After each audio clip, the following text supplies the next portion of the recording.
घूर्णन गति को, है ना, इस लट्टू या फिर भंवरा बोलते हैं अपन, ठीक है, के क्रियाकलाप द्वारा समझते हैं। किस प्रकार? तो पहले तो हम ये समझ लेते हैं कि घूर्णन गति होती क्या है। तो जब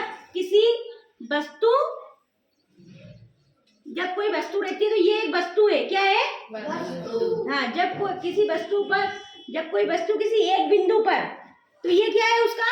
बिंदु, है ना, स्थिर होकर क्या करती है? स्थिर होकर उसके चारों ओर गति करती है, उसको हम घूर्णन गति कहते हैं। तो देखो, अब अपन इसको, ये एक बिंदु है और ये स्थिर होकर उसके चारों ओर कैसे, किस प्रकार गति करती है, देखो कर रही है।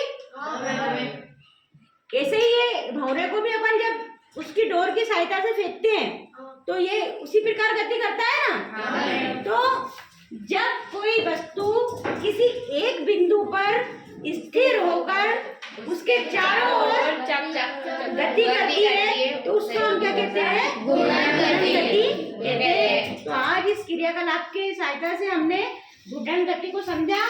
ठीक है, सब बच्चों को समझ में आया?